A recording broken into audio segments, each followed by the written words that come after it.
The desert sun hammered down on Camp Pendleton like the fist of an angry god. 115 degrees Fahrenheit. The kind of heat that made steel too hot to touch, that turned sweat into steam before it could fall. 30 Marines lay flat in the sand arms, locked bodies rigid in the plank position. M4 carbines strapped across their backs. 50 pounds of gear pressing down on spines already screaming for mercy. Drill instructor Reynolds paced between the rows like a prowling wolf. 62 years old. Silver hair buzzed to stubble. Face carved from leather and bad memories. 3 tours in the Gulf. 2 Purple Hearts. 1 prosthetic knee that clicked when he walked. Down, he barked. 29 bodies dropped into push-up position, sand grinding into palms, sweat pooling in the hollows of collarbones. The rhythmic grunt of men pushing their limits, then pushing past them. But one Marine stayed standing, Lieutenant Sloan Garrett, 5'4", 125 pounds soaking wet. Brown hair pulled back so tight it looked painted on. 24 years old, but with eyes that had seen more than most people see in a lifetime. She stood there, boots planted, arms at her sides, staring straight ahead like she was looking at something 1,000 miles away. Reynolds stopped, turned. The clicking of his knee punctuated the silence like a metronome counting down to detonation. Garrett, his voice could strip paint. "You think you're special?" Sloan didn't blink, didn't flinch. Her voice came out flat, calm, almost bored. "No, sir. I just know when to conserve energy." Somewhere in the ranks, someone choked on a laugh, tried to turn it into a cough, failed. Reynolds moved closer, close enough that Sloan could smell the coffee on his breath, see the network of burst blood vessels in his eyes. The sun behind him turned him into a silhouette, a shadow with teeth. "That's so. Yes, sir." "Then drop and give me 50. Right now. Show me this energy you're conserving." Sloan dropped. Not slowly, not reluctantly. She moved like water finding its level. Effortless, natural. Her body hit the sand in perfect form. Back straight, core tight, elbows at 45 degrees. She pumped out 50 push-ups in 42 seconds. Each rep perfect, each movement controlled. No shaking, no struggle, just mechanical precision. When she finished, she popped back to her feet like she'd been spring-loaded. Reynolds said nothing, just stared at her for 5 long seconds. Then he turned and walked away, his knee clicking out in a regular rhythm. But Sloan saw it, the flicker in his eyes, something between respect and concern, like he'd just watched someone juggle lit dynamite and walk away unscored. That was 12 weeks ago. The thing about being underestimated is that it's a weapon. Most people don't know that. They think being looked down on is a disadvantage, a burden, something to overcome. Sloan Garrett knew better. She'd learned it young, growing up in the Bronx with a single mother who worked double shifts at Jacoby Medical Center, walking home from school past the same corner where the same guys would sit on the same stoop making the same comments. "Hey, little girl, where you going so fast? Smile for us, baby. Don't be so serious. You're too pretty to look so angry." She'd learned to walk past them without looking, without reacting, to make herself small and forgettable, to disappear into her own skin, until the day she turned 16 and one of them grabbed her arm. She'd taken Krav Maga classes at the community center, 3 years of twice-a-week training with an Israeli instructor named David who'd served in the IDF. An old man with arthritic hands who could still drop someone twice his size. He taught her that size didn't matter, strength didn't matter. What mattered was knowing where to hit, when to hit, and how hard. The guy who grabbed her arm found out what that meant. Palm strike to the nose, knee to the groin, elbow to the temple when he bent over. He dropped like someone had cut his strings. His friends had jumped up. 3 of them, moving fast. Sloan had moved faster. 8 seconds later, all 3 were on the ground, one with a dislocated shoulder, one with a broken wrist, one gasping for air with a knee-shaped bruise blossoming on his solar plexus. Sloan had walked away without saying a word. Her knuckles didn't even hurt. The cops came to her apartment that night. Her mother had cried, begged her to apologize, to say it was an accident. But the cop taking the statement was a veteran. He'd looked at Sloan's form, at the precision of the injuries she'd caused, and he'd smiled. "Military?" he'd asked. "Not yet," Sloan had said. "You should be." 2 years later, she enlisted. But the Marine Corps wasn't like the streets of the Bronx. The men here didn't grab, didn't touch. They did something worse. They dismissed. From day one of officer training, Sloan had felt it. The way eyes would slide past her during briefings, The way her suggestions and tactical discussions would be met with polite nods and immediate subject changes. The way her name never quite made it onto the volunteer list for high-profile exercises. She was a ghost, present but unseen. There but irrelevant. And for the first 8 weeks, she'd kept her head down, done her job, said nothing, until the hostage rescue drill. It was week 9, a tactical exercise designed to simulate a real-world scenario. Insurgents had taken 3 hostages in a compound, 2 buildings, multiple entry points, limited intelligence on enemy positions. The platoon had been divided into 4 squads. Each squad leader had 30 minutes to develop an assault plan. Then they'd execute simultaneously while evaluators with clipboards watched from observation towers. Sloan's squad leader was Staff Sergeant Garrett Kincaid, 6'1", 195 pounds. Face like carved granite and eyes like chipped ice. Ranger qualified. 2 combat deployments to Iraq. A chest full of ribbons and a reputation for being harder than coffin nails. He'd gathered the squad in a tight circle. 8 Marines, 7 men, and Sloan. Standard breach and clear, Kincaid had said. His voice was gravel being crushed. First fire team takes the front door. Second fire team flanks right. We go in hard and fast. Overwhelming force. By the book. Sloan had raised her hand. Kincaid's eyes had found her slowly, like a turret tracking a target. Yes, Garrett. With respect, Staff Sergeant, I think we should consider an alternative approach. Silence. The kind that has weight. Alternative. Kincaid said the word like it tasted bad. Yes, Staff Sergeant. The front door approach puts us in a fatal funnel. They'll be expecting it. I suggest we use smoke grenades to obscure the sight lines, then execute a synchronized breach from 3 points, including the roof. We can rappel 2 Marines down through the skylight, while the main force creates a distraction at the front. Divide their attention, strike from an unexpected angle. More silence. One of the other Marines, a Lance Corporal named Silas Drake, smirked and looked away. Kincaid's jaw worked like he was chewing leather. This is the Marine Corps, Garrett. Not a choreographed dance recital. We don't do fancy tricks. We do what works. We go in hard. We go in fast. We eliminate threats. Understood. Understood, Staff Sergeant. But Sloan's voice carried no understanding. Just compliance. There was a difference. The drill had been a disaster. Kincaid had led from the front exactly as he'd planned. First fire team had breached the door with a battering ram. Second fire team had flanked right. The op for the Marines playing the role of insurgents had been waiting. Simulated gunfire blank rounds that still made your ears ring had erupted from 3 positions. The evaluators had blown whistles, pointed, called out casualties. First fire team, you're dead, all 4 of you. Second fire team leader, you're hit, sucking chest wound, out of action. By the time they'd cleared the first room, 6 of the 8 Marines in Sloan's squad had been declared casualties, including Kincaid, who'd taken a simulated round to the throat. The hostages, the mannequins dressed in civilian clothes, had been executed by the OPFOR in the confusion. Mission failure, complete and total. The debrief had been worse than the drill. Captain Holden Pierce had stood at the front of the room. 45 years old, West Point graduate, a man who'd spent his entire career following regulations like they were scripture. He'd gone through the after-action report point by point. His voice never rose, never wavered. Just a steady, clinical dissection of everything that had gone wrong. Inadequate reconnaissance, predictable approach, failure to adapt to changing conditions. He'd looked directly at Sloan when he said the last part. Hesitation at critical moments. Sloan had felt 30 pairs of eyes turned toward her. Lieutenant Garrett, Pierce's voice had been sharp enough to cut. You're the ranking officer in this squad. These failures fall on your shoulders. In a real combat situation, your hesitation would have gotten your entire team killed. Do you understand that? Yes, sir. Do you have anything to say in your defense? Sloan had opened her mouth, then closed it. Because what was the point? She could explain that she'd tried to offer an alternative, that Kincaid had shut her down, that she'd followed his plan to the letter. But it wouldn't matter. In the Marine Corps, the ranking officer took responsibility.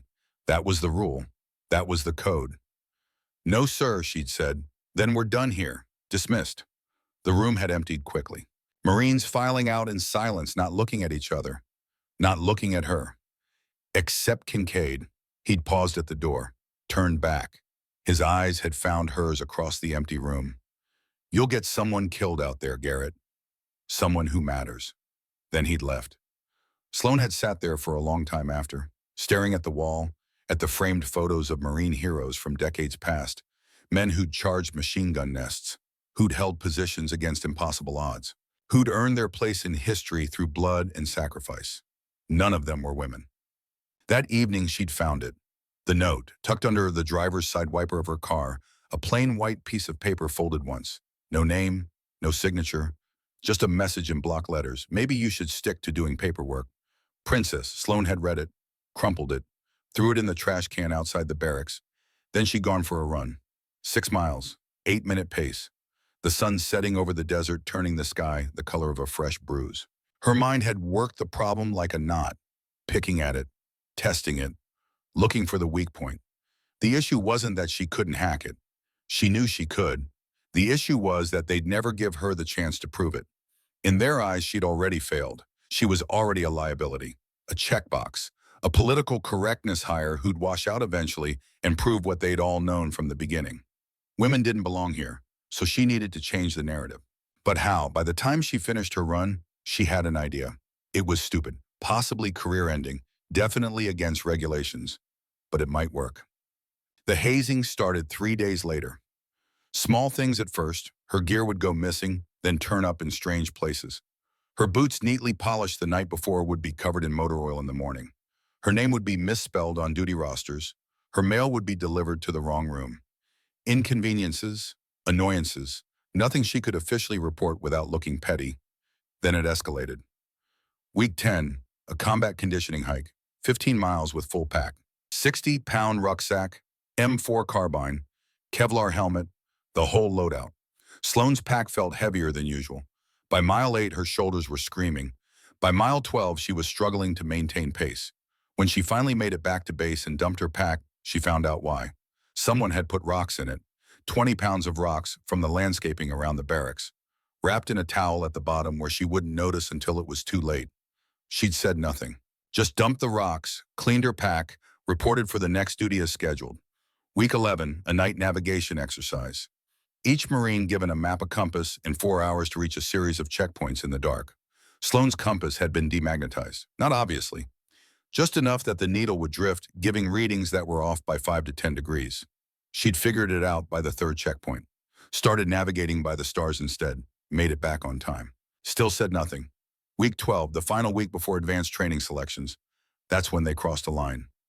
The gym at Camp Pendleton stayed open until 2300 hours. Most Marines used it in the early morning or late afternoon, avoiding the brutal midday heat. Sloan preferred 2200 hours, late enough that most people were gone, early enough that she could still get 6 hours of sleep before reveille. She'd been working the heavy bag, practicing combinations, jab, cross, hook, uppercut, over and over, finding the rhythm, losing herself in the movement. She didn't hear them come in, didn't know they were there until the lights went out. The emergency lighting kicked in immediately. Dim red bulbs that turned the gym into something from a nightmare. Long shadows, strange angles. 6 figures stepped out of those shadows. Sloan's hands dropped from the bag. Her body shifted automatically. Weight on the balls of her feet. Knees slightly bent. Hands up but not in fists. Open palms, ready to move in any direction. Staff Sergeant Kincaid stood in the center. The other 5 formed a loose semicircle around him. Corporal Fallon Briggs to his right, 5'8", former Golden Gloves boxer, arms like cable steel. PFC Donovan Webb to his left, 6'3", 210 pounds. College wrestler before he enlisted. Behind them, Lance Corporal Silas Drake, Muay Thai fighter, a man who smiled when he hit people. Corporal Knox Sullivan, judo black belt, quiet, efficient, dangerous. And PFC Hayden Cross, the youngest of them, 20 years old, taekwondo background, trying hard to look tough and not quite pulling it off. Garrett, Kincaid's voice echoed in the empty gym. We need to talk. Then talk. You don't get it, do you? You don't belong here.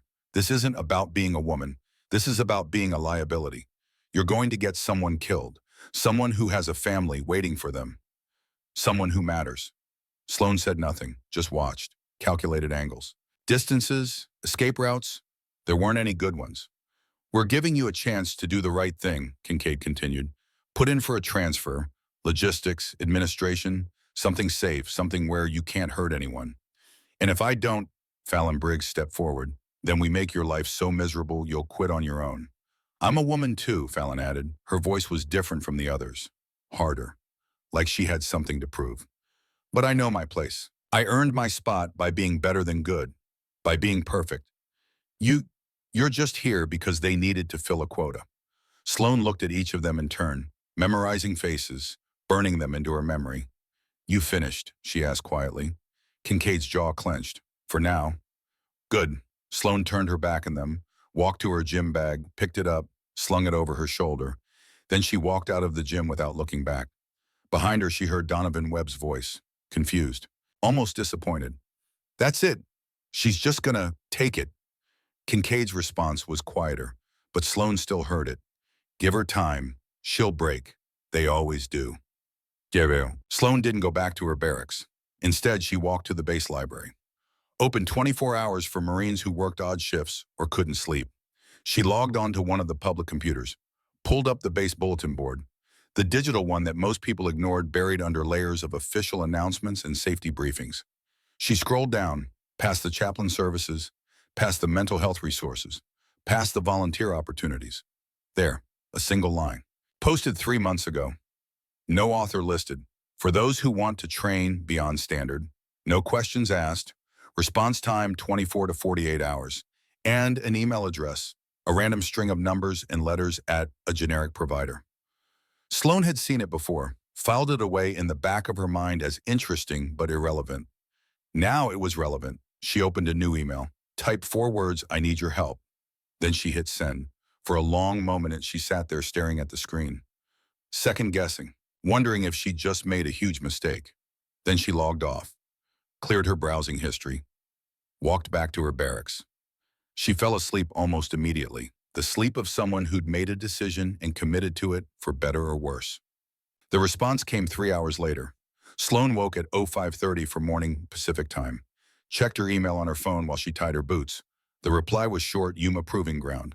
Arizona, Saturday 0400. East entrance, 3rd building. Base 7, bring your combat boots. You'll need them. Stone Saturday was 4 days away. Sloane read the message 3 times, then deleted it. She had no idea who Stone was. No idea if this was legitimate or some kind of elaborate setup. No idea if showing up would end her career before it really started. But she was going anyway. Because the alternative was spending the next 20 years watching her back, waiting for the next pair of rocks in her pack, the next demagnetized compass, the next group of Marines who thought she didn't belong. And Lieutenant Sloane Garrett from the Bronx, who'd put 3 grown men on the ground when she was 16 years old, who'd walked away from that corner without a scratch, who'd enlisted to prove something to herself and no one else. That woman didn't wait for other people to decide her fate. She took it. The next 4 days passed in a blur of routine. PT at dawn, classes on military law and tactical leadership, drill and ceremony practice. Meals eaten quickly in the chow hall sitting alone because no one wanted to be associated with the officer who'd gotten her squad killed in a training exercise. Sloane didn't mind the isolation. She'd learned a long time ago that being alone wasn't the same as being lonely. On Friday night after evening chow, she went back to the gym. The same one where Kincaid and his crew had cornered her. She half expected them to show up again. To escalate. They didn't. She worked the heavy bag for 90 minutes, jab cross, hook uppercut, over and over until her knuckles were raw and her shoulders burned. Then she went to the barracks, packed a small bag, combat boots, PT gear, water bottles, energy bars, a first aid kit. She didn't sleep much that night, not from nerves, just from anticipation. At 0300, she got up, changed into civilian clothes, jeans and a t-shirt, baseball cap pulled low. She left base at 0315, signed out on leave status, 48-hour pass. Completely legitimate. No questions asked.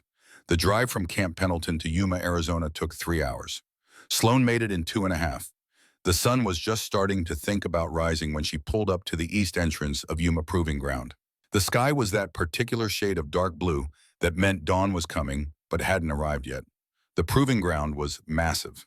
Nearly 1,400 square miles of desert used for military testing, artillery ranges, vehicle testing areas, airstrips for experimental aircraft, and somewhere in all that emptiness bay, 7 of Building 3. She found it exactly where the email said it would be. An old maintenance hangar, corrugated metal walls, rusted at the corners, paint peeling in long strips like sunburned skin. The bay door was open. Sloane parked her car, got out, The desert air was already warm. By noon it would be unbearable. She walked toward the open bay door. Her boots crunched on gravel. The sound seemed impossibly loud in the pre-dawn silence. Inside the hangar she could see a figure, backlit by a single work lamp. Impossible to make out details. "You, Garrett?" The voice was male, rough, like it had been sanded down by years of shouting orders over gunfire. "Yes, sir." "Drop the sir. I don't work for the Corps anymore. Name's Maddox, but you can call me Stone. Everyone else does." The figure stepped into the light. Colonel Thaddeus Maddox looked exactly like what he was, a man who'd spent his entire adult life preparing for war. 62 years old, but built like a man 20 years younger. 6 feet tall, 180 pounds. Silver hair buzzed to gray stubble. A scar ran down the right side of his face from temple to jaw. Shrapnel, probably. Or knife, hard to tell. His left hand was missing the pinky and ring finger. Old injury, long healed. He wore faded cargo pants and a black t-shirt with no markings. Combat boots that had seen better decades. "You know what this place is?" Maddox asked. "Yuma Proving Ground, military testing facility." "Wrong. This place is a graveyard for bad ideas. Failed weapon systems, vehicles that didn't work. Technology that sounded good on paper but fell apart in the field." "You know what they all had in common?" Sloan shook her head. "They looked perfect in the lab. But out here, where it's hot and sandy and nothing works the way it's supposed to, they broke. Every single one." He paused, looked at her with eyes the color of old pennies. "The Marines think you're a bad idea, Garrett. They think you look good on paper, but you'll break in the field. Are they right?" "No, sir. I mean, no." "Prove it. 50 push-ups, right now. Perfect form." Sloan dropped, pumped out 50 push-ups in under a minute, popped back to her feet. Maddox didn't look impressed, didn't look disappointed either. Just nodded. "Again, another 50. Sloan dropped. Another 50. Back to her feet. "Run to that vehicle over there and back." Maddox pointed to a burned-out Humvee about 200 yards away. "Sprint. Fast as you can." Sloan ran. The desert floor was uneven, rocky. She nearly twisted her ankle twice, made it to the Humvee, touched it, sprinted back. Maddox looked at his watch. "Not bad. Now tell me why you're here." "I need to learn how to fight, really fight." "You already know how to fight. I can see it in the way you move. You've got training, probably good training. So what you really need is something else. What is it?" Sloan hesitated, then decided to tell the truth. "I need to prove to 6 Marines that I'm not a liability. And I need to do it in a way they can't ignore, can't dismiss, and can't cover up." Maddox smiled. It wasn't a friendly smile. It was the smile of someone who just heard something interesting. "6 Marines. You want to fight 6 Marines?" "Yes." At the same time, yes. "You understand they'll probably kill you, right? Or at least hurt you bad enough that you'll wish they had." "They won't get the chance." Confident. I like that. Stupid, but I like it. Maddox walked a slow circle around her. Evaluating. "You know why I answered your email, Garrett? Because 25 years ago, I trained the first female operators for a classified program. Pentagon called it Project Valkyrie. Stupid name. But the concept was solid. Take women, train them to the same standard as Delta Force, deploy them in situations where male operators couldn't go. What happened to the program? It worked. That's what happened. The women I trained were some of the best operators I ever saw. Fast, smart, deadly. They completed missions that would have failed with all-male teams." He stopped walking, looked at her directly. "And then the brass shut it down. Said women couldn't handle the psychological pressure. Said it was too risky, too controversial, too much liability." "But you just said it worked." "It did. But working doesn't matter when politics get involved. The women I trained, they scattered. Some stayed in the military and other roles. Some got out. Some died on missions that the Pentagon still denies ever happened." He paused. "I won't let that happen again. If I'm going to train you, you finish what you start. No quitting, no excuses. Because if you quit, you prove them right. And I didn't spend 35 years in special operations to watch another woman get chewed up by a system that never wanted her in the first place." Sloan met his eyes, didn't blink. "I won't quit. We'll see. Training starts now. You have got it 12 weeks. 12 weeks to become someone those 6 Marines can't hurt, can't touch, can't beat. Think you can do it?" "Yes." "Then let's find out if you're right." Maddox turned and walked deeper into the hangar. Sloan followed. The sun broke over the horizon behind them. The desert turned gold. The temperatures started its daily climb toward hell. And in that old maintenance hangar in the middle of nowhere, Lieutenant Sloan Garrett's real training began. She had 12 weeks to become dangerous. She'd need every second. The heat in Yuma was different from Camp Pendleton. It wasn't just hot, it was vindictive. The kind of heat that made you understand why ancient peoples invented gods of fire and wrath. By 0800, the thermometer outside the hangar read 112 degrees. By noon, it would top 120. Maddox had cleared most of the hangar's interior, pushed the rusted equipment and abandoned vehicle parts to the walls, left a space about 40 feet by 40 feet.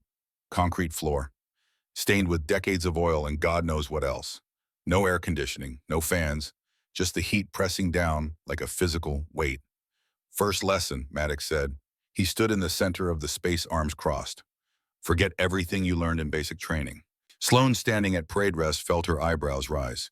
Sir, I mean, Maddox, the Marine Corps has been refining hand-to-hand combat for 200 years.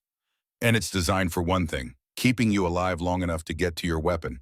The MCMAP Marine Corps martial arts program is fine for what it is, but it's built for soldiers who will never be in a fair fight. You've always got your rifle, your sidearm, your squad backing you up. He walked toward her slowly. But you're about to step into a ring with 6 trained Marines. No weapons, no backup. Fair's got nothing to do with it, but you're outmanned and outweighed. Standard techniques won't save you. You need something else. What precision? Maddox moved to a battered medical mannequin propped against the wall, the kind used for CPR training. He dragged it to the center of the space. Human body has roughly 206 bones, 600 muscles, thousands of nerve clusters. You hit most of those, nothing happens except pain. And pain's subjective. I've seen men take 3 bullets and keep fighting. Pain don't stop everyone. He placed his hand on the mannequin's neck. But the body's got 27 points, maybe more, depending on who's counting, where a precise strike will drop someone instantly. Not from pain, from biological response. Nervous system shutdown, loss of motor control, unconsciousness. His finger traced a line along the mannequin's neck. Carotid sinus, light pressure makes you dizzy, heavy pressure, and you're out. 5 to 8 seconds. He moved to the armpit. Brachial plexus, nerve cluster. Hit it right and the entire arm goes dead. Can't feel it, can't use it. Down to the side of the rib cage. Liver, not a nerve cluster, but close enough. Body protects the liver like it's gold because it is. Get hit here hard enough, your body shuts down to protect it. You drop whether you want to or not. He went through 12 more points, each one demonstrated with clinical precision. The back of the knee, the inside of the thigh, the solar plexus, the temple, the base of the skull. Standard combat training teaches you to hit hard and hit often. This training teaches you to hit once and make it count. Sloan studied the mannequin, committed the points to memory. How long did it take you to learn this? 3 years, you've got 12 weeks. That's impossible. Probably. But impossible just means it hasn't been done yet. We start now. What followed was the most grueling morning of Sloan's life, and she'd been through Marine Corps officer training, which wasn't known for being gentle. Maddox made her strike each pressure point 500 times. Not punches, precise strikes with different parts of her hand. Palm heel, knife edge, fingertips, knuckles. Each strike had to land within a quarter inch of the target. After the first 100 strikes, her hands ached. After 300, they were numb. After 500, she couldn't feel them at all. Good boy, Maddox said. Numbness means you're doing it right. Your nerves are learning. Tomorrow, they'll hurt worse. Day after that, they'll start to harden. Give it 2 weeks and you'll be able to strike concrete without flinching. Sloan looked at her hands. They were red, swollen, shaking slightly. Now we do it again. Another 500. Different points. You're joking. Do I look like I'm joking? He didn't. Sloan did another 500 strikes. When she finally stopped, 4 hours had passed. The temperature in the hangar was 118 degrees. Her shirt was soaked through. Salt crystals had formed on her forearms where sweat had evaporated. Break, Maddox said. 15 minutes. Drink water, eat something. Then we moved to footwork. Sloan collapsed against the wall, pulled a water bottle from her bag, drained half of it in one long swallow. Maddox sat down next to her, not close, just within conversation distance. He pulled out a canteen that looked older than Sloan, took a measured sip. You're wondering if this is worth it, he said. It wasn't a question. I'm wondering if I'll survive it. Different question. Survival's easy. Just quit. Walk away. Go back to base. Tell yourself you gave it a shot. He took another sip. Worth it, though. That's harder. That requires you to decide what you're willing to pay for the thing you want. What did you pay? Maddox was quiet for a long moment. When he spoke, his voice had changed, softer, older. I had a son, Mark, good kid, smart, wanted to be a Marine like his old man, made it through basic, made it through infantry training, got assigned to Camp Pendleton. He paused, stared at something Sloan couldn't see.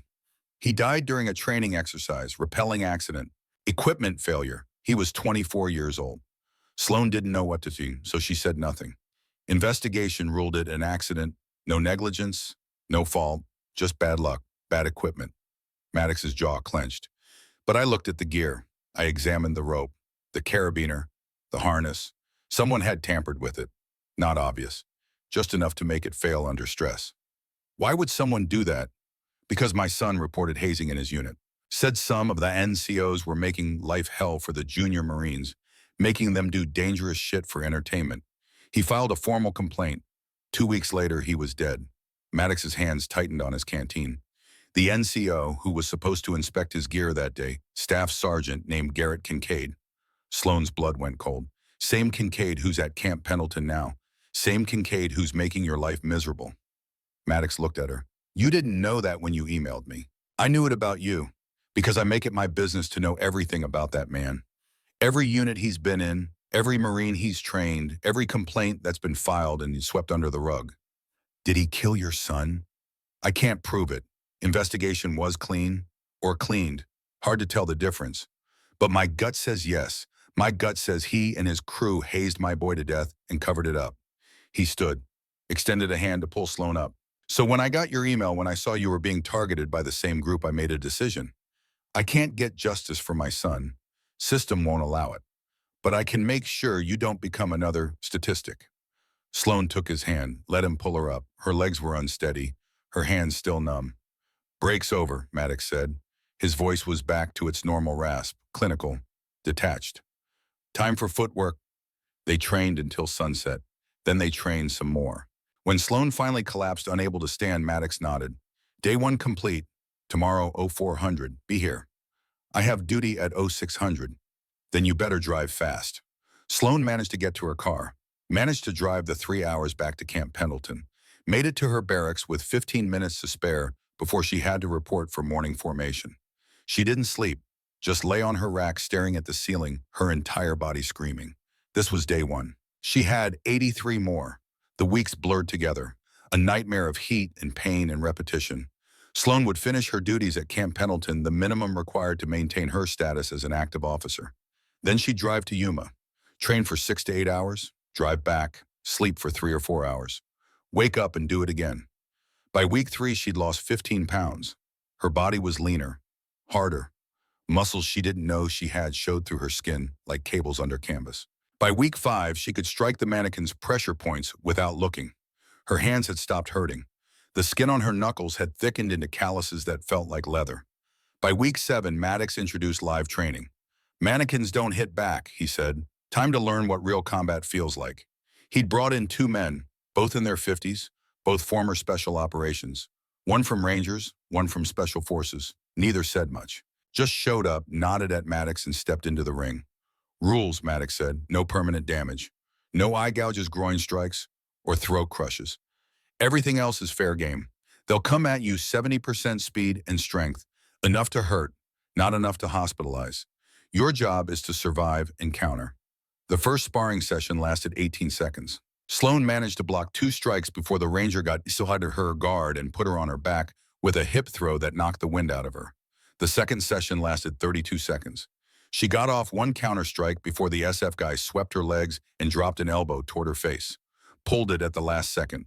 Tapped her forehead with his knuckle instead. Dead, he said.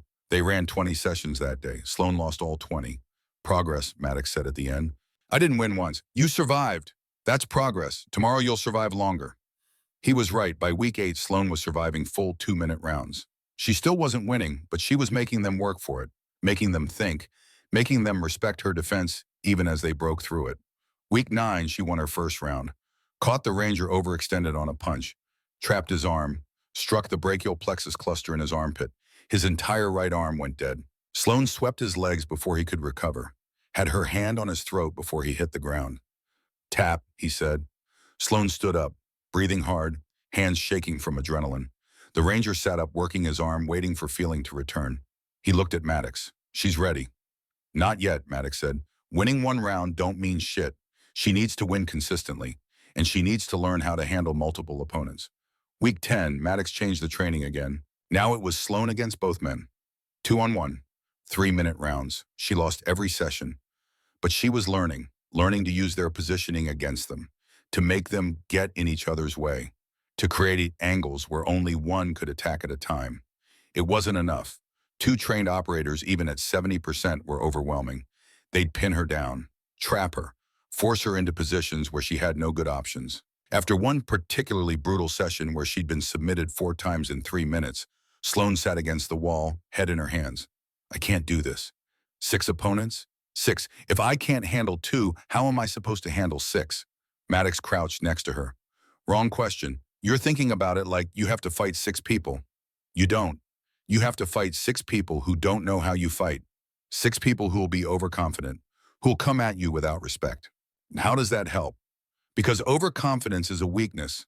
They'll make mistakes, attack when they should defend, cluster when they should spread out.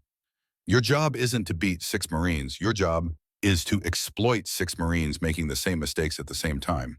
He pulled out his phone, showed her a video, security camera footage from what looked like a bar fight, 1 man against 5.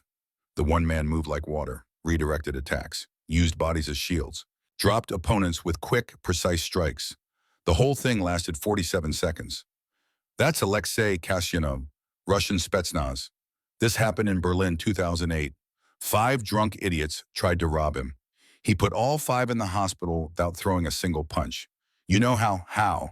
He didn't fight 5 people. He fought 1 person 5 times. Each engagement lasted 6 to 10 seconds. Strike, disable, move. Strike, disable, move. By the time the 5th guy realized what was happening, 3 of his buddies were on the ground and he was alone. Maddox pocketed his phone. That's your strategy. 6 Marines will come at you. You drop 1, immediately shift position, drop another. Keep moving. Don't let them surround you. Don't let them coordinate. Make it 6 individual fights, not 1 group fight. And if they're smart enough to coordinate, then you lose. But I met Staff Sergeant Kincaid once years ago before my son died. He's arrogant. His crew's arrogant. They won't think they need to coordinate against 1 woman. They'll come at you hard and fast, expecting you to fold. Maddox stood, extended his hand. That's when you prove them wrong. Week 11, the Ranger and SF guy brought 3 more people, 2 women and 1 man, all former special operations, all willing to spend a weekend in the Arizona desert helping train someone they'd never met. 5-on-1 drills, full contact, no holding back. Sloan lost the first 10 rounds, started winning the 11th. By round 20, she was winning consistently. Not easily, not cleanly, but winning. She'd learned to read the pattern, the rhythm of multiple attackers, where to position herself so only 2 could engage at once, how to use fallen bodies as obstacles, how to strike and move before anyone could counter. The female SF operator, a woman named Christine, who'd served in the Army's cultural support teams, pulled Sloan aside after 1 session. You fight like someone with nothing to lose. Maybe I don't. Everyone has something to lose, but the best fighters are the ones who've already made peace with losing it. Whatever happens in that ring with those 6 Marines, you've already won. You know that, right? How do you figure because you're here, training, improving, while they're back on base convinced they've already beaten you, you're becoming dangerous while they're becoming complacent? That's victory before the fight even starts. Sloan thought about that, turned it over in her mind. What if I lose anyway? Then you lose, but you'll lose knowing you gave everything. That's more than most people can say about anything in their lives. Week 12. The final week, Maddox ran Sloan through scenario after scenario, 6 opponents, different configurations, different attack patterns, different levels of aggression. Monday through Thursday, Sloan won 70% of the scenarios. Good, not perfect, but good. Friday, 3 days before she was scheduled to issue her challenge, Maddox called a halt. That's it, no more training. Why I need every hour I can get. No, you need rest. You need recovery. You've been running on adrenaline and stubbornness for 11 weeks. Your body's held up because you're young and tough, but you keep pushing and something's going to break. Then all this training means nothing. Sloan wanted to argue, wanted to push back, but her body agreed with Maddox. She was exhausted. Every muscle ached. She'd been nursing a dozen small injuries, nothing serious, but nothing insignificant either. 3 days, Maddox said. Eat, sleep, let your body repair itself. Come back Wednesday morning. I'll drive up with you, watch from a distance. But the fight's yours. I can't help you in that ring. I know. Maddox studied her face. You scared, terrified. Good. Fear keeps you sharp.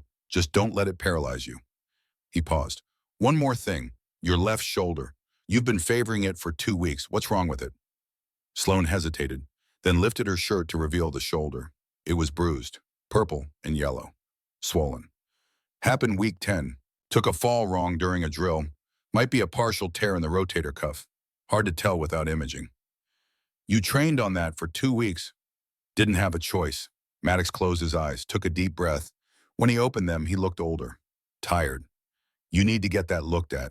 After the fight, if you fight on that shoulder and it goes completely, you'll do permanent damage. Career-ending damage. If I don't fight, my career is over anyway. At least this way, I go out on my terms. Maddox said nothing for a long time, then he nodded. Your choice. But you're going to fight with one arm, essentially. That changes the strategy. You can't rely on your left for power strikes. It's defense only. Maybe not even that. Then I adapt. Damn right you adapt. They spent the rest of Friday going through modified techniques. Everything right-handed, everything accounting for limited mobility in the left shoulder. Saturday, Sloan slept for 16 hours, her body finally getting the rest it had been begging for. Sunday, she drove back to Camp Pendleton, went through her gear, made sure everything was in order, wrote a short email to her mother, didn't send it, just saved it as a draft. In case. Monday morning, week 12, day 84. The last day before everything changed. Sloan reported for morning formation, standard duties, paperwork, equipment checks. A tactical briefing for an upcoming exercise. At 1100 hours during the break between sessions, she found Captain Pierce in his office. Sir, request permission to speak freely. Pierce looked up from his computer, frowned. Granted. I want to issue a formal challenge, training demonstration, hand-to-hand combat, me versus 6 volunteers. Friday morning 0600 Training Yard Alpha. Pierce leaned back in his chair. What are you trying to prove, Garrett? That I'm not a liability, sir. By fighting 6 Marines at once.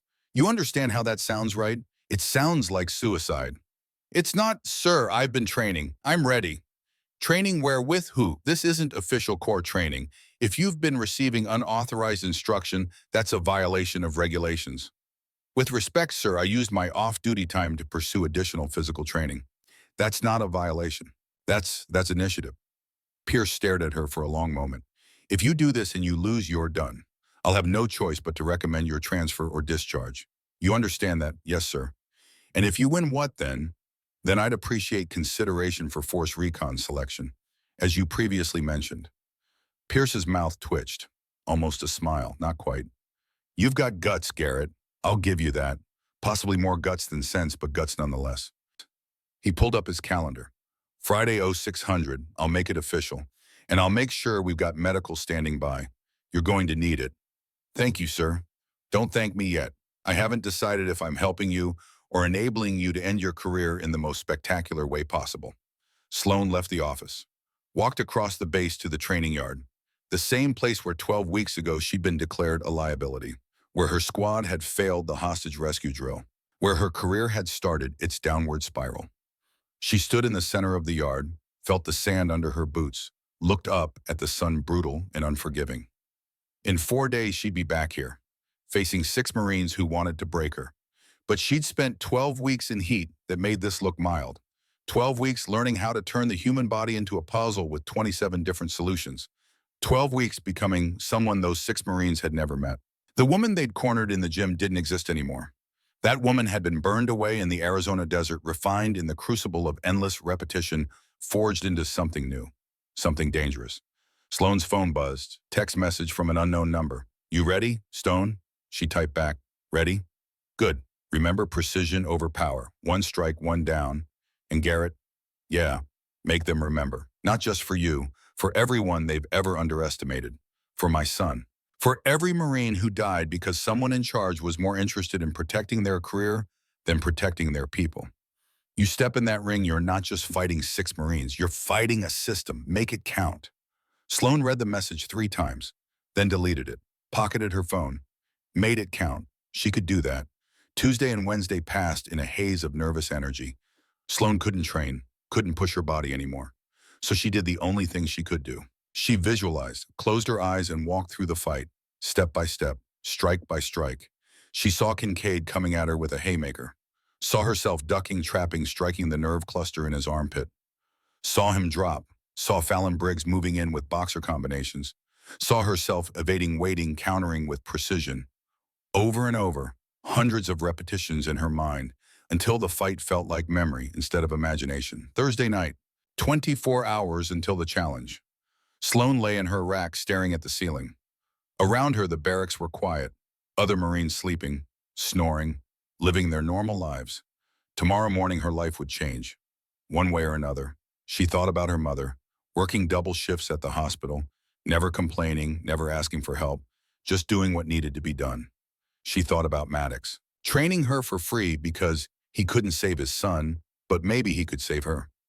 She thought about the woman she'd been 12 weeks ago, scared, isolated, convinced that the system would never let her prove herself. That woman was gone, and Sloan didn't miss her. Sleep came eventually, not restful, but enough. Friday morning, 0500, Sloan got up, dressed in her PT uniform, black shorts, gray Marine Corps t-shirt, combat boots laced tight. She walked to the training yard. The sun wasn't up yet. The sky was that particular shade of dark blue that meant dawn was coming. She was the first one there. Good. She wanted to stand in the space, feel it, own it before anyone else arrived. By 0530, Marines started filtering in. Not just her unit.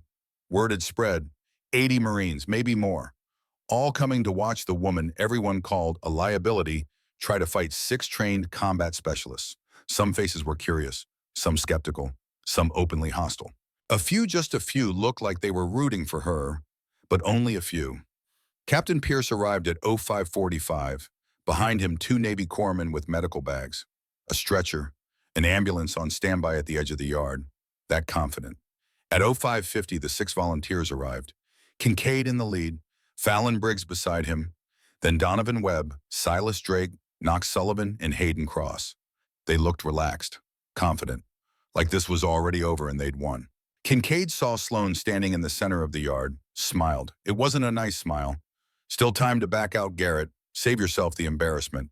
Sloan said nothing, just looked at him, through him. Captain Pierce stepped into the center, raised his voice so everyone could hear. Here are the rules. Hand-to-hand combat. No weapons. No biting, eye gouging, or groin strikes. Fighter down for 5 seconds is eliminated. Lieutenant Garrett can tap out at any time. The 6 volunteers can yield individually but cannot tap out as a group. Medical personnel will stop the fight if they determine serious injury has occurred. Time limit is 5 minutes. Everyone understand? Nods all around. Kincaid cracked his knuckles. Fallon rolled her shoulders. Webb bounced on the balls of his feet. Sloan stood still, breathing steady, heart rate calm. Everything she'd learned, everything she'd endured, it all came down to the next 5 minutes. Pierce looked at his watch. 60 seconds. Volunteers, take your positions. The 6 Marines spread out, formed a loose circle around Sloan. Not too close, not too far. Coordinated without needing to talk about it.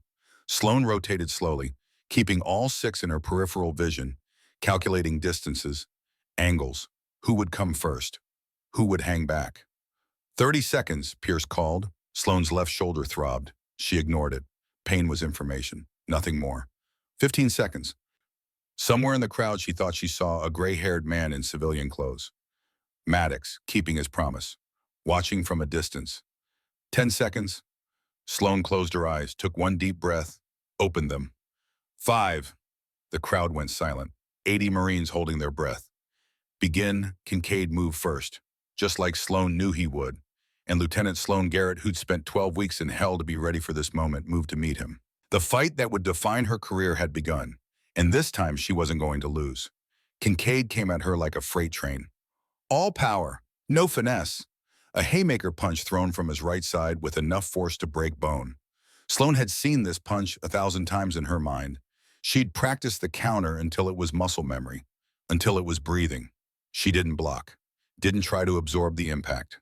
She moved, one step to her left. Kincaid's fist passed through empty air where her head had been a microsecond before. The momentum carried him forward. Off balance, committed. Sloane's right hand snapped out. Not a punch, a strike. Precise as surgery. Her knuckles connected with the brachial plexus nerve cluster in Kincaid's armpit, the exact spot Maddox had made her hit 10,000 times on the mannequin. Kincaid's entire right arm went dead. The neural signal from his brain to his limb just stopped. His arm dropped to his side, useless as a rope. His eyes went wide. Confusion, then recognition, then fear. Sloane didn't give him time to process. She swept his lead leg with her right foot. Simple, effective. Kincaid's weight was already forward. The sweep just helped gravity do its job. He went down face first, hit the sand hard enough to raise a small cloud of dust. His right arm underneath him. Trapped. Total time 12 seconds. The crowd made a sound, not quite a gasp, not quite a cheer, something between disbelief and awe. Pierce's voice cut through. Kincaid is down, count starts now one. Sloane was already moving. Didn't look back. Didn't celebrate. 6 opponents meant 5 remained, and she knew what came next. She'd visualized this sequence hundreds of times. Fallon Briggs came next, the female boxer, more cautious than Kincaid. She'd seen what happened. She wouldn't make the same mistake. Fallon advanced with her hands up, orthodox stance. Left foot forward, chin tucked. She threw a jab. Testing, measuring distance. Sloane slipped it, minimal movement, just enough. Fallon threw another jab, then a cross, then a hook, building a combination, working the angles like she'd been taught, like she'd done in dozens of bouts. Sloane didn't counter, just evaded, shifted her weight, let each punch pass by inches. She was studying Fallon's rhythm, the pattern of her breathing, the way her shoulder telegraphed each punch a fraction of a second before she threw it. Behind her, Pierce's count continued. 3-4. Fallon threw 15 punches in 10 seconds. Fast, crisp, professional. Only 3 landed, all glancing blows, not enough to hurt, barely enough to notice. Then Fallon overcommitted, a right cross thrown with full power, trying to end it, trying to prove she could do what Kincaid couldn't. Sloane saw it coming, saw the windup. The slight shift in Fallon's hips, the way her back foot pivoted. She didn't move away, she moved in, closed the distance before Fallon's punch reached full extension. Got inside Fallon's guard where a boxer's power disappeared. Too close to punch, too close to defend. Sloane's right elbow came up fast, caught Fallon directly in the solar plexus, the cluster of nerves behind the sternum that controlled the diaphragm. Fallon's breath left her body in a single explosive gasp. Her eyes bulged. Her hands dropped from her guard to her stomach. Sloane didn't wait. Spinning back fist to Fallon's temple. Not hard enough to cause real damage. Hard enough to send a shockwave through her already shocked nervous system. Fallon's knees buckled. She dropped to a sitting position. Gasping, trying to breathe, failing. 5 Kincaid is eliminated. 18 seconds. 2 down. Sloane's left shoulder was already protesting, the rotator cuff injury screaming with each movement. She'd used her right arm for everything so far, but she couldn't keep that up forever. Donovan Webb and Knox Sullivan came together. The wrestler and the judoka. Both grapplers. Both smart enough to realize that rushing in one at a time wasn't working. They approached from different angles. Webb from the left, Sullivan from the right, trying to force Sloane to choose, to defend one side and leave the other open. Sloane didn't choose. She ran, not away, toward them, directly at Webb. Webb's eyes widened. He adjusted, dropped his hips, ready to catch her, to use his 210 pounds in wrestling experience to take her to the ground where size mattered. But Sloane didn't try to tackle him. At the last possible second, she dropped. A baseball slide, right between his legs. Webb tried to turn, too slow. His momentum carried him forward, directly into Sullivan, who was coming from the other direction. They collided, 2 big men moving fast. The impact sounded like a car accident. Webb's forehead connected with Sullivan's nose. Blood sprayed. Sullivan stumbled backward, hands going to his face instinctively. Sloane popped up behind them. They were tangled, confused, trying to figure out where she'd gone. She didn't give them time. Axe kick. Her right heel came down on the back of Webb's left knee, right on the perineal nerve that ran behind the joint. Webb's leg collapsed. The nerve screamed. His body interpreted it as catastrophic damage. Protect the leg. Shut down. Don't move. He fell sideways, directly into Sullivan, who was still trying to staunch the blood from his nose. Sullivan stumbled, tried to catch his balance. Couldn't. He was a judoka, trained to use an opponent's momentum against them. But right now his opponent was his own teammate, and that momentum was chaos. Sloan grabbed Sullivan's collar, the fabric of his uniform, used his own judo principles against him. Hip throw. She didn't even need much strength, just timing, just understanding leverage. Sullivan went over her hip, landed hard on his back. The wind knocked out of him, his nose still bleeding, creating a grotesque red mask across his face. Webb was on the ground, clutching his leg. The pain signals were fading, but the fear was real. His leg wasn't responding the way it should. In his mind, he was crippled. Finished. Fallon Briggs is eliminated 2-3, 28 seconds total. 4 down, 2 to go. Sloane's breath was coming harder now. Not from exertion, from adrenaline. Her body was flooded with it, fight-or-flight chemicals screaming through her system. Her left shoulder was a constant throb of pain. Each heartbeat sent a pulse of agony through the damaged rotator cuff. She pushed it down, compartmentalized. Pain was just information. Right now, the information said, keep moving. Silas Drake stood 10 feet away, the Muay Thai fighter. He hadn't moved during the chaos, hadn't rushed in. He was watching, learning, adapting. Smart, dangerous. Drake circled left. Sloan circled right. They moved like predators, sizing each other up, each waiting for the other to commit. The crowd had gone silent again. This was different. This wasn't overwhelming force meeting precision. This was skill meeting skill. Drake threw a low kick, a Muay Thai specialty, aiming for Sloane's lead leg, the thigh muscle, the IT band, the kind of kick that accumulated damage over time. Sloane checked it, lifted her knee, let his shin hit her shin, bone on bone. It hurt. The impact sent shockwaves up both their legs, but neither showed it. Drake threw another kick, same leg, same target. Testing, measuring her tolerance for pain. Sloane checked it again, but this time she pretended it hurt more than it did. Let her leg buckle slightly, let her weight shift, showed weakness that wasn't really there. Drake saw it. His eyes lit up. He'd found an opening, a target, something he could exploit. He threw a high kick, a roundhouse aimed at Sloane's head, putting his full power into it, trying to end the fight with one shot, the kind of kick that could knock someone unconscious. That could end a career. Sloane caught the kick, both hands wrapping around his ankle. She twisted, not hard, just enough. Rotated the ankle joint in a direction it wasn't designed to go. Found the pressure point where the peroneal nerve wrapped around the outside of the ankle bone. Drake's entire leg went numb. The sensation was instant and terrifying. You relied on your legs. They held you up. They moved you. When one stopped working, when it just became dead weight hanging from your hip, your brain panicked. Sloane swept Drake's standing leg. With his other leg in her hands and his brain trying to process what had just happened, he had no chance. He went down, landed on his back, hard. His head bounced once off the sand, not enough to concuss, enough to daze. 4-5 Webb and Sullivan are eliminated. 16 seconds, 5 down, 1 to go. Total time elapsed, 2 minutes 54 seconds. Hayden Cross stood alone, the youngest of the 6, 20 years old, Taekwondo background. His face had gone pale. This wasn't supposed to happen.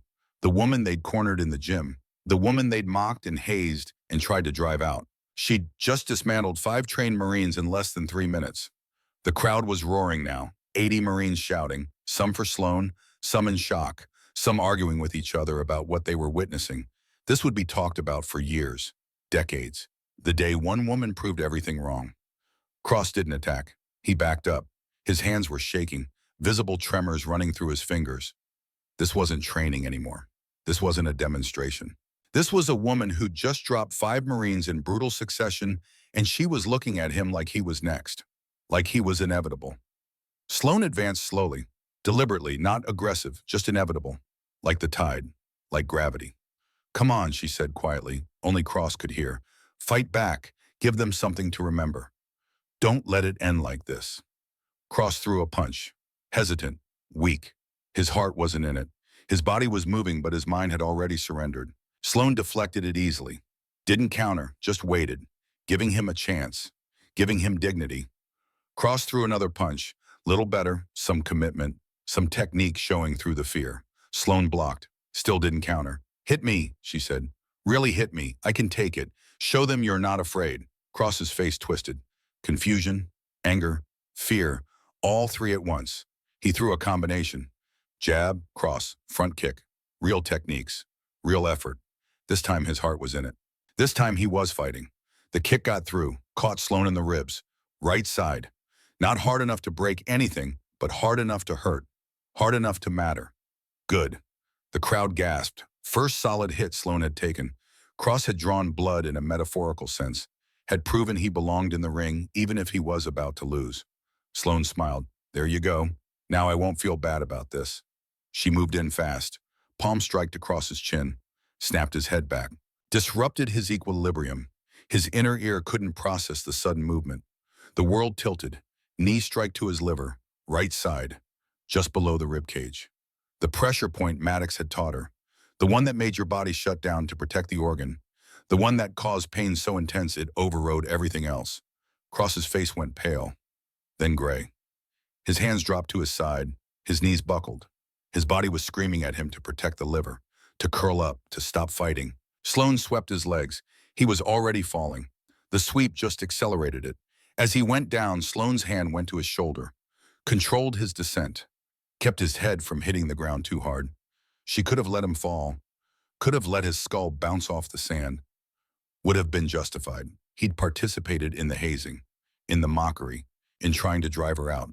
But she didn't, because this wasn't about revenge. It was about proving a point, and the point was made. Then she pinned him, one hand on his shoulder, looking down at him, seeing the fear, the pain, the understanding that he'd lost, that they'd all lost. Tap, she said. Not cruel, not mocking, just stating fact. Cross tapped, his hand slapping the sand 3 times. Fast, desperate, the universal signal of surrender. Drake is eliminated, Cross taps out. Captain Pierce's voice sounded stunned, like he couldn't quite believe what he just witnessed. Total time 3 minutes 18 seconds. 6 Marines, all down, all lives defeated, all had proven wrong. Sloan stood up, stepped back. Her left shoulder was on fire. The rotator cuff screaming. She'd torn it worse during the fight. She could feel it. The grinding, the instability. She'd need surgery now. No question. Her ribs ached from Cross's kick. Her shins were bruised from checking Drake's kicks. Her hands were shaking from adrenaline crash. Her vision was slightly blurred. Her hearing muffled. But she was standing, and they weren't. The crowd was silent, complete and total silence.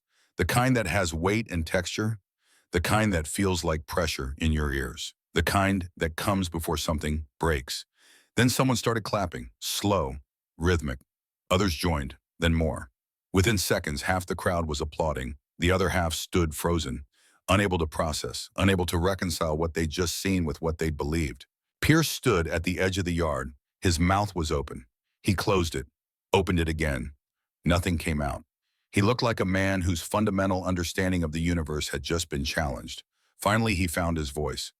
Winner by elimination and submission, Lieutenant Garrett. The applause grew louder, but Sloan didn't hear it. She was looking at the 6 Marines on the ground. Kincaid was sitting up, working his arm. Feeling was starting to return. Pins and needles, then pain, then function. But his face had changed. The arrogance was gone, replaced by something else. Recognition, maybe respect, maybe just shock. Fallon was breathing normally now, coughing, her lungs remembering how to work. Her eyes were on Sloan, not with hatred, with something like awe. Webb and Sullivan were helping each other up. Webb testing his leg. Sullivan's nose had stopped bleeding, but his face was a mess. They looked like they'd been in a car accident, not a 3-minute fight. Drake was testing his ankle, rolling it, making sure it still worked. His expression was unreadable. Blank.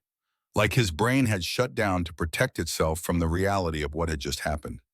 Cross just lay there, staring at the sky, his hand still on his liver, still feeling the echo of that strike, still processing how someone half his size had made him feel like his body was betraying him.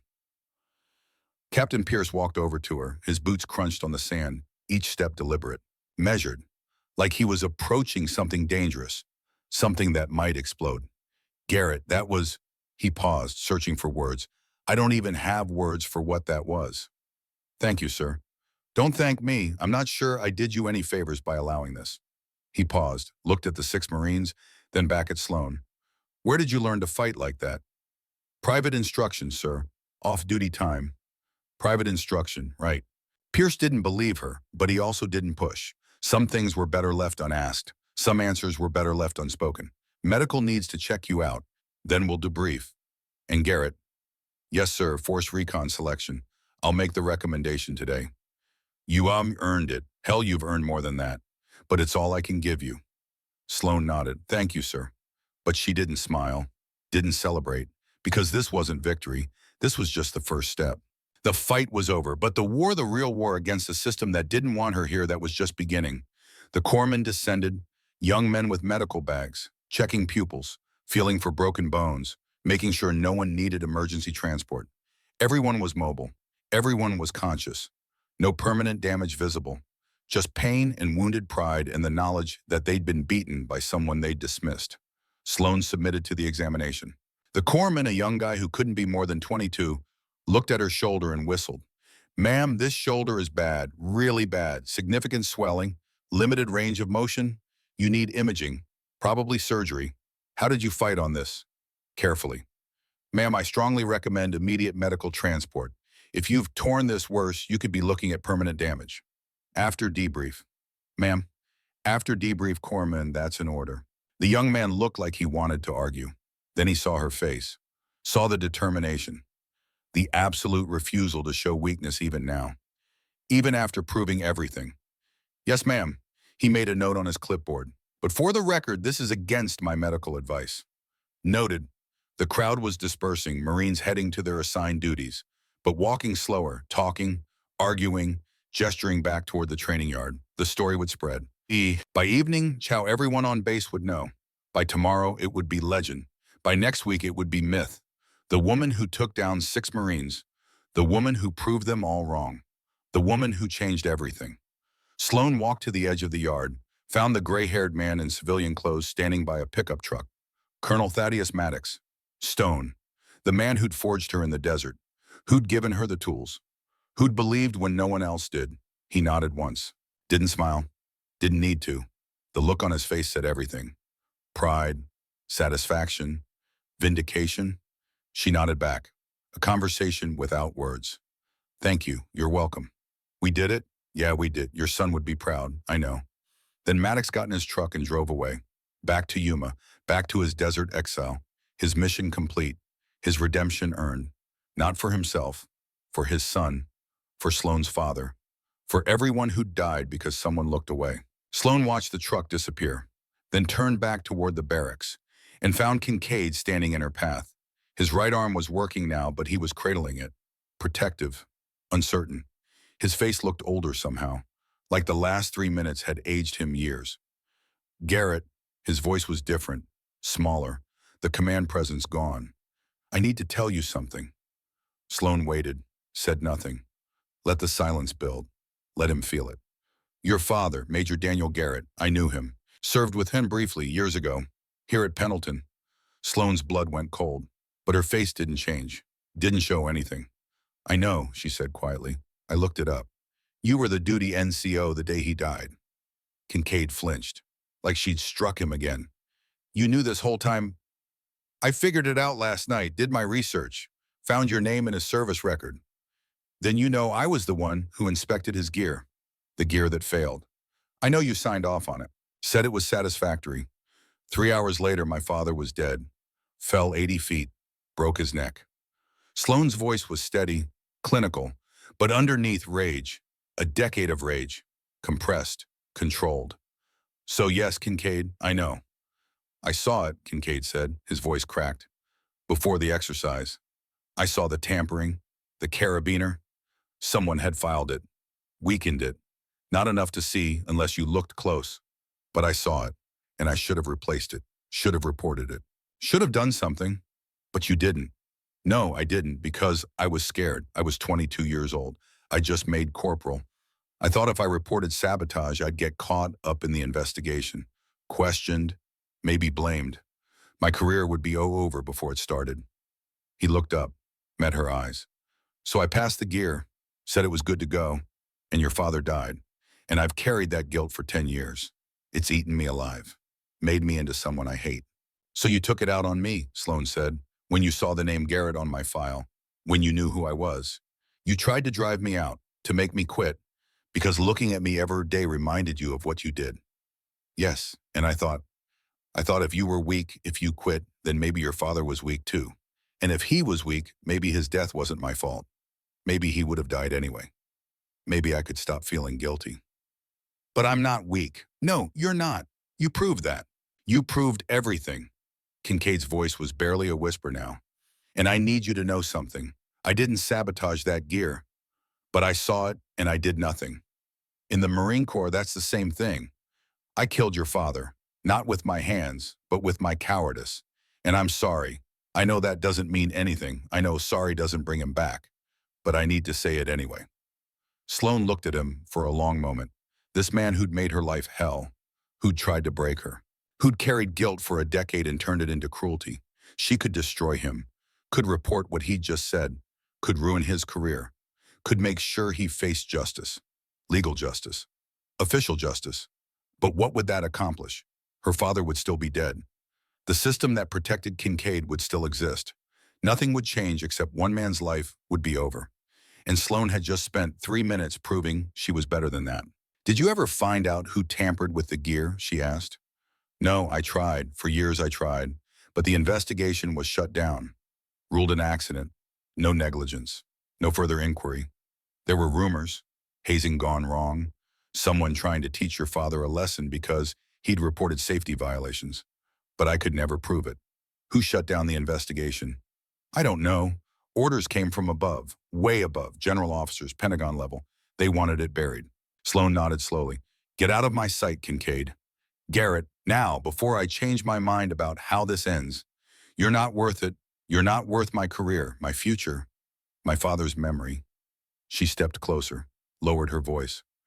But if I ever hear about you looking the other way again, if I ever hear about you letting something slide because it's easier than doing the right thing, I will end you, not physically, but professionally, socially, completely. Do you understand why I'm... Yes. Good. Now go. Kincaid turned to leave. Stopped. For what it's worth, your father would be proud. What you did today, what you've become, he'd be proud.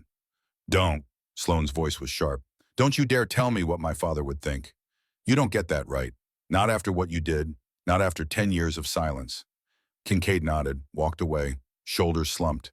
A man carrying a weight that would never lighten. Sloan stood there alone in the training yard. The place where she'd just proven herself. The place where she'd just learned the final truth about her father's death. She should feel victorious, vindicated, triumphant. Instead, she felt empty, hollow, like she'd won the battle but lost something she couldn't name.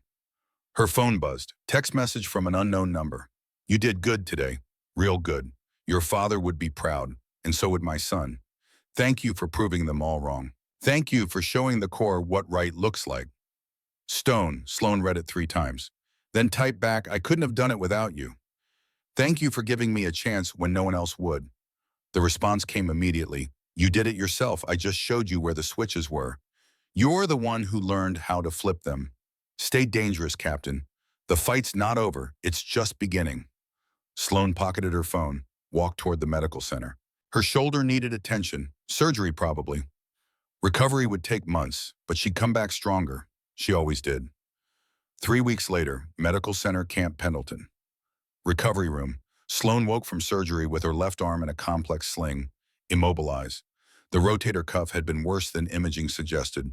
Grade 3 tear, required extensive repair. Recovery time, 16 weeks minimum, possibly longer, but the surgery was covered. Captain Pierce had pushed it through as a training-related injury. Official, no questions asked, no cost to Sloan. The Marine Corps taking care of its own. Finally, Timon.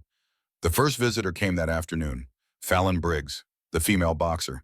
She stood at attention by Sloan's bed. Formal, rigid. Ma'am, request permission to speak freely. Granted, and sit down, Briggs. You're making me nervous. Fallon sat, perched on the edge of the chair like she might bolt at any moment. I was wrong about you, she said. No preamble, no sugarcoating. I thought you were a diversity hire, a political statement. Someone who'd wash out and prove what we all believed, that women belonged in support roles. Not combat roles, not leadership roles. She paused, looked at her hands. But you're not. You're better than most of us. Better than me. Better than people who've been doing this for a decade. And I wanted to say I'm sorry for the hazing, for the disrespect, for not giving you a chance before judging you. Sloane studied her face, looking for deception, finding only sincerity and shame. Deep shame. Apology accepted. There's more. Fallon looked up. I'd like to train with you, learn from you, learn how you fight, how you think, how you turn disadvantage into advantage.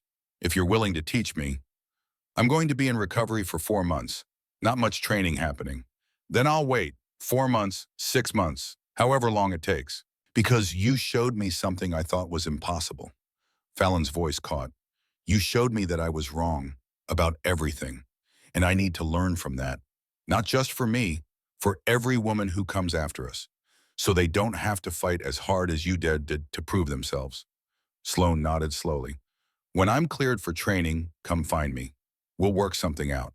But Briggs, I'm not doing this alone. You want to learn, fine, but you're going to help teach. Because the point isn't to create one exceptional woman. It's to create a system where women aren't exceptions. Fallon smiled. Yes, ma'am, I can do that.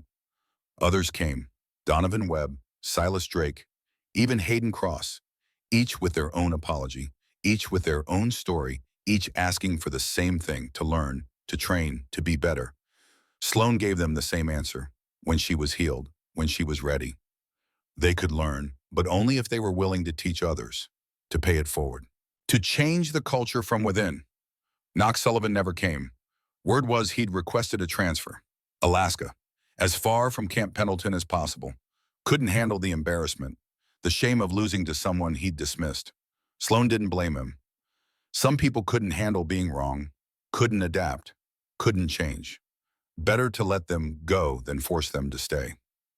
On day 21, Captain Pierce came, brought coffee, sat in the chair, looked older somehow, tired. Your recommendation for Force Recon has been approved. Pending physical clearance, you'll report to selection in 8 months. Gives you time to heal and get back to full strength. Thank you, sir. Don't thank me yet, but before that, he pulled out a folder. Thick. Official. I did some digging about your father, about the investigation into his death. Called in every favor I had. This is what I found. He handed her the folder. Inside were investigation reports, witness statements, photographs of the failed equipment, autopsy results, and a memo, stamped confidential, dated 2 weeks after her father's death. The memo was from a colonel reviewing the investigation. It recommended further inquiry into possible sabotage, listed 3 names as persons of interest: Garrett Kincaid, Corporal Michael Chen, Staff Sergeant William Torres. But there was a second page, a response from higher up, a general. The response shut down further investigation, stated that pursuing sabotage allegations would damage unit cohesion and morale, recommended closing the case as accidental death. Move on, forget about it. The general's signature was clear. Richard Cross, Captain Pierce's father. Sloane looked up. Your father covered this up. Yes, Pierce's face was stone, and I didn't know about it until 3 weeks ago, when I started asking questions after your fight. When I realized that if you could uncover something about Kincaid, maybe there was more to uncover about the whole situation. Why are you telling me this? Because you deserve to know the truth, because my father was wrong. He prioritized politics over justice. He protected the institution at the expense of the individual. And I'm ashamed of that. Pierce leaned forward. I can't undo what he did. He's retired now, living in Virginia, untouchable. But I can make sure you know what really happened. Does Kincaid know about this? No, and I'm not going to tell him. That's your decision. What you do with this information is entirely up to you. You can pursue it. Try to reopen the investigation, expose the cover-up, ruin careers, or you can let it go. Move forward. Focus on the future. He paused. Either way, I'll support you. Sloane stared at the documents. 10 years of questions, finally answered. Her father hadn't died from a random accident. He'd died from negligence, from a system that valued reputation over accountability, from Marines who'd seen something wrong and done nothing, and from a general who'd buried the truth to protect the Corps. She could pursue it, could demand justice, could destroy careers, could expose the cover-up to Congress, to the media, could make sure everyone knew what happened, or she could let it go. She closed the folder, handed it back to Pierce. Keep it. I don't need it. You sure, Bao? My father's gone. Nothing I do will bring him back. Exposing this won't give me closure. Won't make the pain go away. Won't change anything except ruin some careers and make me look like I'm seeking revenge. She paused. But I can honor his memory by being the kind of Marine he was. The kind who did the right thing even when it cost him. The kind who reported safety violations even knowing it might get him killed. By making sure no one else goes through what you went through. Exactly. That's justice enough. Pierce took the folder, nodded. You're going to make a hell of an officer, Garrett. The kind the Corps needs. The kind that changes things from the inside. I'm going to try, sir. That's all anyone can ask. After Pierce left, Sloan sat alone in the recovery room. The sun was setting outside, orange light filtering through the blinds, painting everything in gold. She picked up her phone, dialed a number she'd memorized but never called. It rang 4 times, then Maddox. It's Garrett. I wanted to thank you for everything. Silence on the other end. Then, you don't owe me thanks, Captain. Yeah, I do. You gave me something I couldn't get anywhere else. You gave me the tools, the training, the belief that I could do it when everyone else said I couldn't. I gave you training. You did the rest. You gave me more than training. You gave me justice. Not for my father, for your son, for everyone who died because someone in authority decided their career was more important than the truth. She paused. That matters. That means something. More silence. When Maddox spoke again, his voice was rough, emotional, something she'd never heard from him. You planning to pursue the general, the cover-up? No, I'm planning to make sure it never happens again. I'm going to train the next generation to be better than the one that came before, to value honor over politics, truth over convenience, people over careers. She looked at the closed folder on the table beside her bed. That's how we win. Not by punishing the past, by building a better future. Your father would agree with that. I hope so. He would, trust me. I knew Daniel Garrett, briefly, years ago. He was a good Marine, a good man, honest, brave, unwilling to compromise on what was right even when it cost him. Maddox paused. And he'd be damn proud of the woman you've become. Prouder than you know. Sloane's throat tightened. Thank you. Don't thank me. Just keep doing what you're doing. Keep proving them wrong. Keep showing the Corps what right looks like. Keep being dangerous. A pause. And Garrett, if you ever need anything, training, advice, someone to talk to who understands what it's like to fight a system that doesn't want you, you call me anytime. Understood. Understood. Good. Now get some rest. You've earned it. The line went dead. Sloane sat there holding the phone. Then she put it down, opened her laptop, started drafting curriculum for a class she didn't have permission to teach yet, but would, eventually. The past was done, the future was waiting, and Captain Sloan Garrett was ready to meet it. 1 year later, Marine Corps Mountain Warfare Training Center, Sierra Nevada, California. Captain Sloan Garrett stood at the front of a classroom. 30 new recruits, 20 men, 10 women, all nervous, all uncertain, all wondering if they had what it took. She knew that feeling, remembered it viscerally, the fear, the doubt, the conviction that she didn't belong, that she'd be found out, exposed as inadequate. My name is Captain Garrett, she said. Her voice carried easily, confident, clear. I'm going to be your primary combat instructor for the next 16 weeks. Some of you are wondering if a woman can teach you anything useful. Some of you think this is some kind of diversity initiative. Some of you are already planning how to transfer out. She paused. Let the silence build. Let them feel it. Don't. Because over the next 16 weeks, I'm going to show you something the Marine Corps doesn't always teach. I'm going to show you that fights aren't won by the strongest or the fastest or the most aggressive. Fights are won by the smartest, by the most precise, by the person who understands that the human body is a machine with 27 different off switches. She walked down the aisle between desks, made eye contact with each recruit. Let them see her, really see her. The scar on her left shoulder where the surgery had been. The slight limp she still had when she was tired. The evidence that she'd paid for what she knew. And if you know where those switches are, size doesn't matter. Strength doesn't matter. Gender doesn't matter. What matters is precision. What matters is knowledge. What matters is the willingness to do what needs to be done when it needs to be done. She stopped, turned back to face the class. 3 years ago, I was where you are. New, uncertain, underestimated. I had 6 Marines tell me I didn't belong, that I was a liability, that I'd get people killed. They hazed me, mocked me, tried to drive me out. She walked back to the front. So I trained harder than I thought possible. I learned from someone who believed in me when no one else did. And then I stepped into a ring with those 6 Marines, and I put all 6 on the ground in 3 minutes and 18 seconds. The recruits were riveted, hanging on every word, some skeptical, some awed, some calculating whether this was true or exaggeration.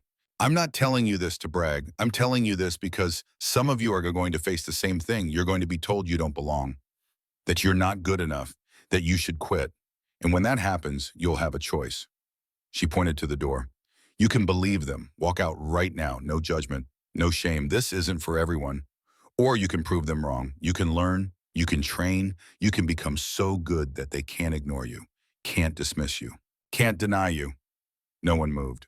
Sloan smiled. Good, then let's begin. Outside the classroom, watching through the window, 3 figures stood. Colonel Thaddeus Maddox, Captain Holden Pierce, and Corporal Fallon Briggs, now an assistant instructor. She's good, Pierce said. She's better than good, Maddox replied. She's what the Corps needs, what it's always needed, someone who fights for what's right even when the system fights back. You think this will last? Fallon asked. The changes she's making, or will the old guard shut it down like they did before? They'll try, Pierce said. They always do, but this time is different. This time she's not alone. She's got advocates. She's got proof. She's got a track record. And she's got a generation of Marines who watched her do the impossible. Plus, Maddox added, she's dangerous, and dangerous people change the world. One fight at a time.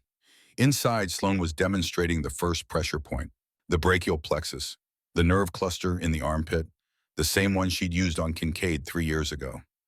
This point here, she said, indicating the mannequin, will disable an arm instantly if struck correctly. Doesn't matter how strong your opponent is, doesn't matter how big, precision over power, always. A female recruit in the back raised her hand. Young, maybe 19, nervous. Ma'am, what if we're not strong enough to make the strike effective? Sloan smiled, not condescending, understanding. Then we make you strong enough.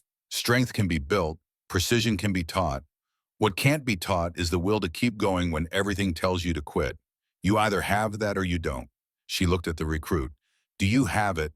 The recruit straightened, lifted her chin. Yes, ma'am. Then you'll be fine, more than fine. You'll be dangerous. And dangerous is exactly what the Marine Corps needs. The class continued. 3 hours of instruction, demonstration, correction, question and answer. The recruits absorbed everything. Eager, hungry, wanting to learn what this woman knew, how she'd done what she'd done, how they could do it too. When the class ended, as recruits filed out, the female recruit lingered. Ma'am, can I ask you something? Go ahead. The 6 Marines you fought, did you ever forgive them for what they did? Sloan considered the question. Really considered it. I did.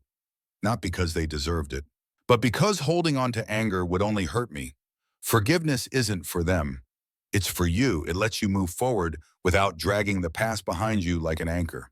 What happened to them? Some transferred out, couldn't handle knowing they'd lost to someone they'd dismissed.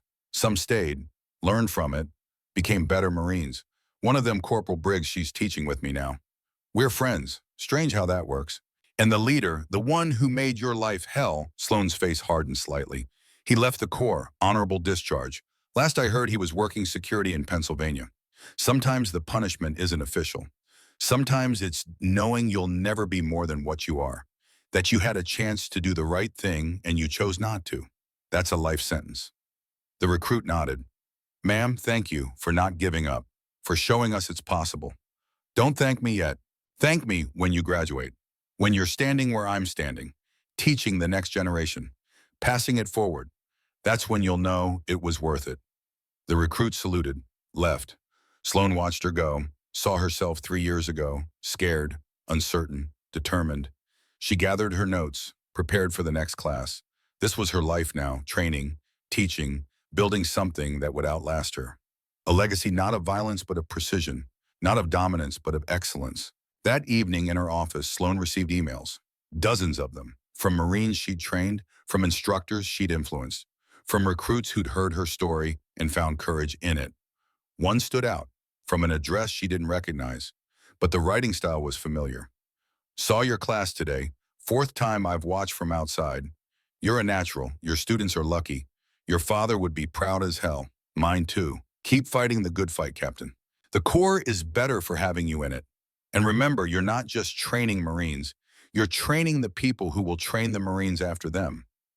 That's legacy. That's immortality. Stay dangerous. Sloan read it 3 times, then deleted it. Maddox didn't like leaving traces. She respected that. Her phone buzzed. Text from Fallon Briggs. Teaching a self-defense class this weekend at Quantico. Women's support group. Thought you might want to co-teach. Show them what real defense looks like. Interested. Sloan smiled. Typed back. Absolutely. Send details. Another text. Sergeant Webb. Captain, got a Marine in my squad struggling with combat training. Good kid.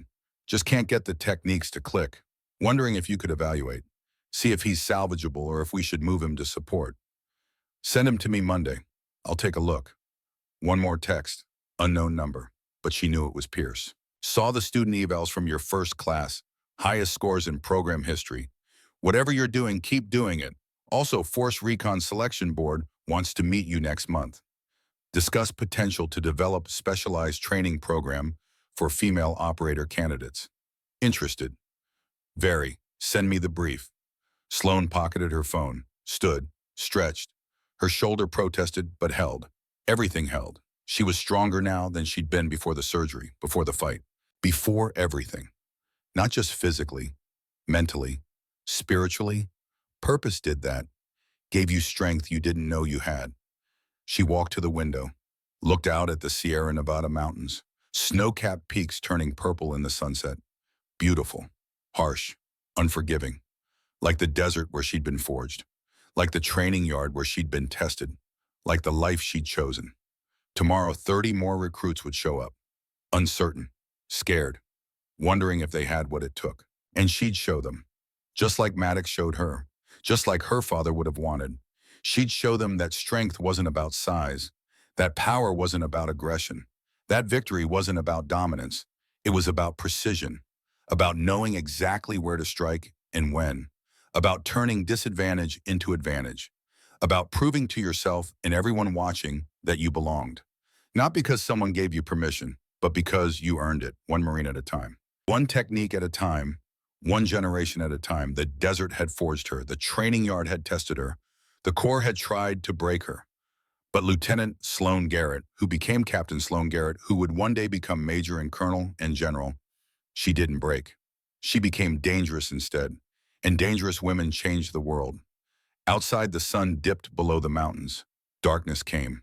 But in the barracks and the training centers, in every base where Marines gathered and trained and prepared, lights stayed on. And in those lights, women trained, men trained, everyone trained, learning that combat wasn't about who was biggest or strongest. It was about who was smartest, most precise, most willing to learn. Because one woman had shown them it was possible. And possible was all anyone needed. The rest was just work, hard work, painful work. The kind that left scars and calluses and permanent damage. But worth it. Always worth it. Because when they called you weak, when they said you didn't belong, when they tried to break you and drive you out and make you quit, there was only one response that mattered. Prove them wrong, one strike at a time. Precision over power. Always.